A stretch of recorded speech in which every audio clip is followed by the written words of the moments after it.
Hi friends, నేను ఈరోజు మీకు వెస్టేజ్ వారి అష్యూర్ సోప్ గురించి మీతో షేర్ చేయాలనుకుంటున్నాను. అష్యూర్ సోప్, వెస్టేజ్ వారి అష్యూర్ సోప్ చర్మ సౌందర్యానికి చాలా బాగా పనిచేస్తుంది. నీమ్, తులసి, పుదీనాతో తయారైనది.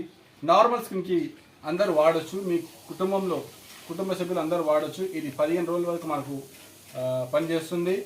మీకు ఎటువంటి గచ్చి తమర రాకుండా కాపాడుతుంది. 100 గ్రాములు ఉంటుంది ఇది బరువు. మరియు 75 రూపాయలకు ఎంఆర్పి ప్రైస్, 50 రూపాయలు మీకు డిస్కౌంట్ తర్వాత వస్తుంది. నేను గత 3 సంవత్సరాల నుంచి ఈ సబ్బుని వాడుతున్నాను. చాలా బాగుంది, మంచిగా అనిపిస్తుంది. మీ యొక్క ఫ్రెష్నెస్ కనిపిస్తుంది మీ బాడీలో. ఈ యొక్క సబ్బు గురించి తెలుసుకొని మన ఇతరులకు షేర్ చేస్తే, ఐడి క్రియేట్ చేసి మీరు షేర్ చేస్తే మీకు ఆదాయం వస్తుంది. ఈ వీడియో ఎవరైతే చూస్తున్నారో నా యొక్క ఫోన్ నంబర్ 9014571628కి కాంటాక్ట్ చేయండి. మీకు ఈ సబ్బు గురించి, మీకు ఆదాయం గురించి తెలియజేస్తాను. ఇట్లు మీటి వైద్యనాథ్.